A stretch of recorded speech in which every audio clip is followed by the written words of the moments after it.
Hey folks, welcome back. So in this video I want to show you how you can create some kind of granular effect inside Bitwig Studio with the FX grid and how to achieve it, how it sounds, and some possibilities. So we have this small little note clip here playing a melody and a polymer synthesizer here, and this is how it sounds.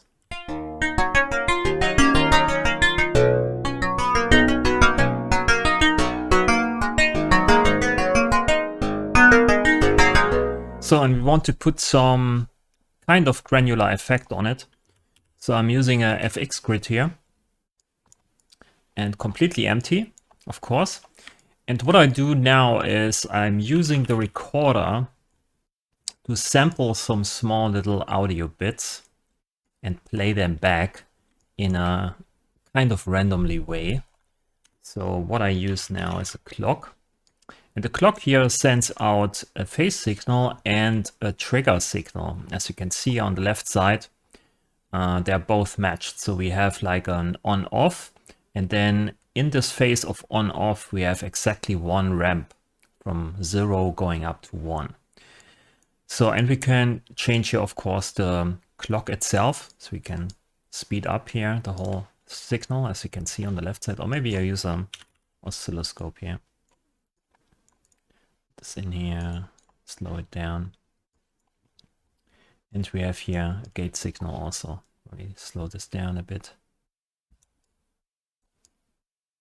Let's see what's going on. So on, off, exactly one ramp from 0 to 1. Okay. So what we do now is we can use here the gate signal to trigger the recording and at the same time the playback. And then just use that for now. Maybe increase here the rate a bit more.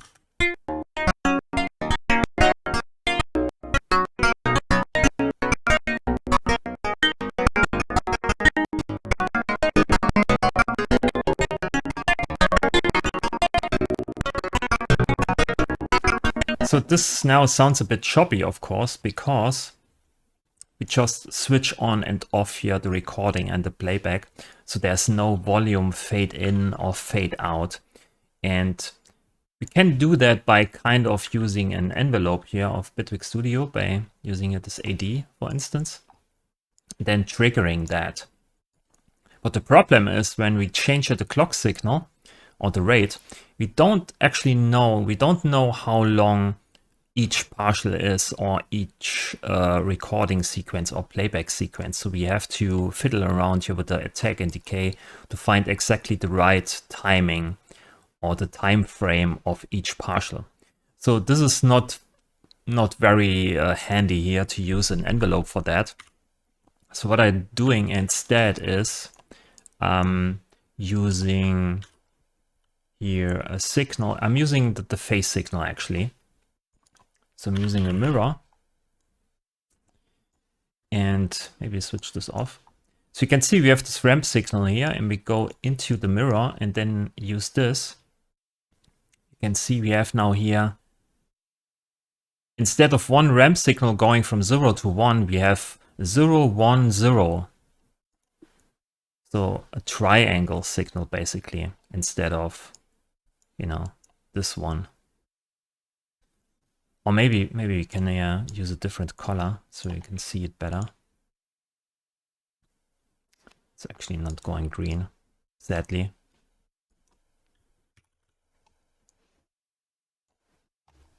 So now it's red. So you can see in red here we have the triangle. This is the modified signal, and in purple we have the original ramp signal. So now we have exactly within one partial, yeah, kind of a fade in, fade out. And we go here for the gate signal. You can see it's not really matching because within one ramp or one phase we have on and off. So we have to go up to, instead of plus 12, we have to go to 24. Now you can see we have within one off phase, we have fade in, fade out, and in the off signal we have fade in, fade out. So for each partial, we get now a nice fade in, fade out volume fade. And to make this a bit smoother, we go for a bend. Bend this here a bit. You can see we have now a nice little shape, volume fade shape here.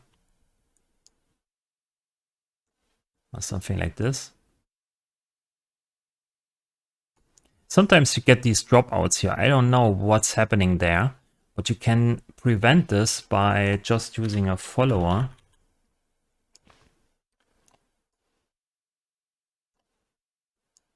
Just a small, just to smooth out the signal here a bit more. You can see it's going away here. So now we can use this signal basically to volume fade in and out, and we can do this by a multiply. And just use the signal here for the second input. And now it sounds like this.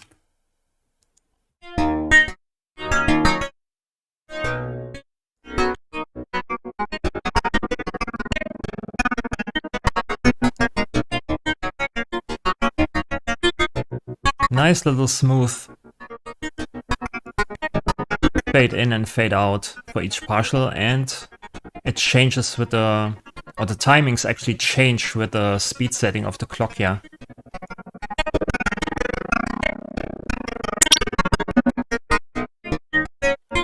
Okay, so now we can delete this.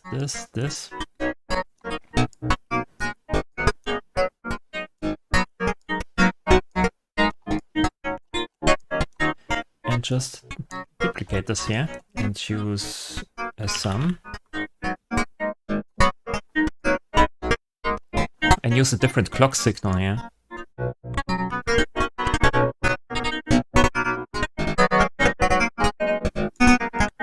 Another one.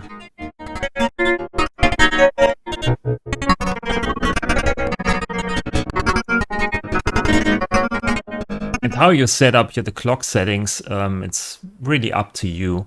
All you have to know is you basically want to kind of fill the space. It's more like diffusion. So you want to have something in between each of these partials, so it sounds like evenly distributed. But it's really up to you how you want to do that. You can also use your pen.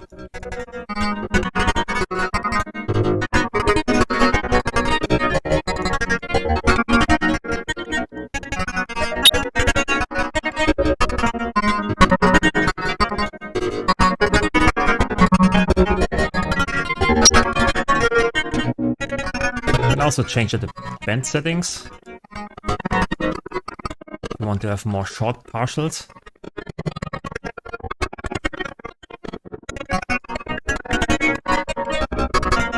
What you also can do is probably do modulators here, with some random modulators. Yeah, let's go here for the device.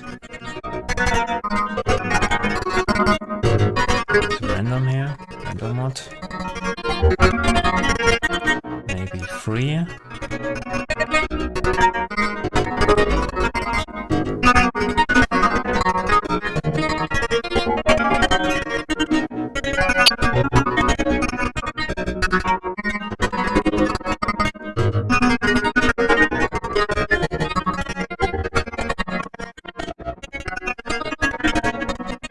So you have this kind of sound.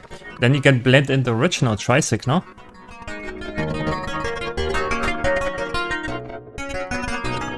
Or you can use this whole diffusion thing here. Maybe we use this granular diffusion and put this into the new delay plus here, into the FX box. Maybe switch off no blur, no diffusion here, and let's try this.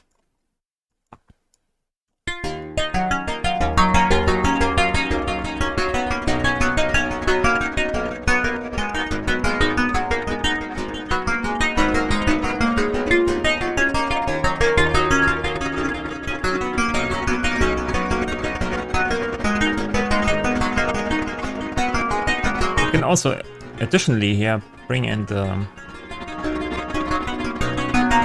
diffusion algorithms.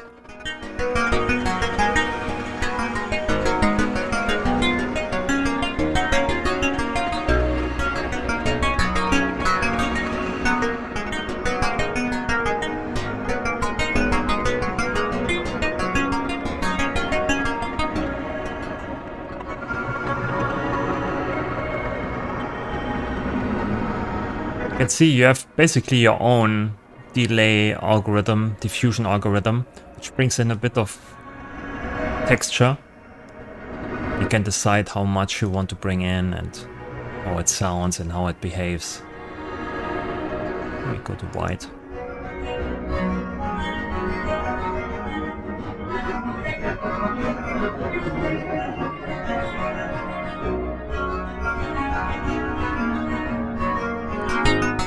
If you think this sounds way too random, you can also step in here, of course, and use maybe a clock quantizer here in between.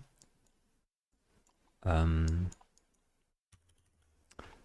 quantize and use this here. I want to put this beneath it, but I want to have it there. And then we use a trigger. Go to 16 nodes. Quantize everything.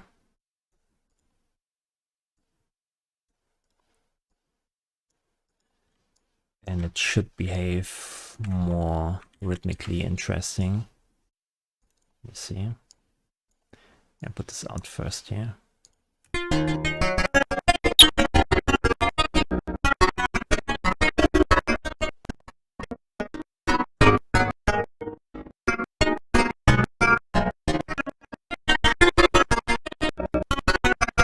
Maybe spread out here the clock signal a bit more.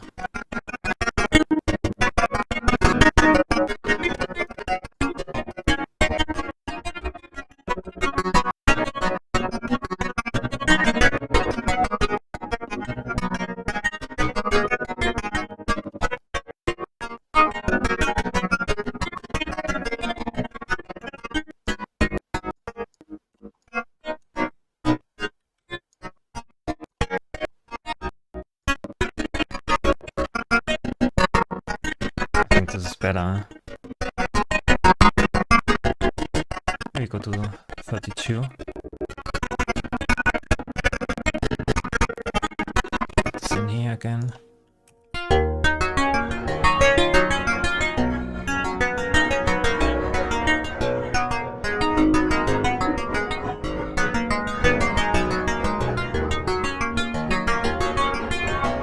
Yeah, and it's not that, you know, too random. It's kind of rhythmically correct.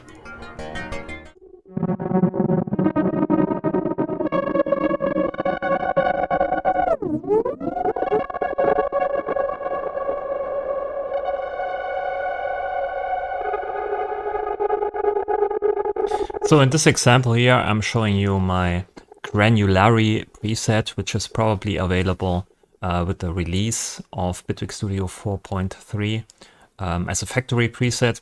And here I'm doing the same thing, basically. Creating here multiple recorders, playback and recording with the clock module, and then a lot of macros here mapped to different settings for how many grains there are, or how fast you play back and record, the spread of each different settings. So it's basically the spread between how slow and how fast the last recorder here plays playbacks and records. Then there's also the band setting here for the volume bands and the panning of each of these partials, so you get more like a stereo effect. And yeah, there's a lot of room for experimentation here, so you can use a lot more of these recorders, maybe up to 60 different lanes or grains. How you shape the volumes, volume fade-ins, and how you shape the panning modulation here. There's a lot of room for experimentation. So try it out, give it a try. and yeah, have some fun creating here some diffusion algorithms for the delay plus. I think that's it for this video. Thanks for watching. Please leave a like if you liked the video, and I see you in the next one. Bye.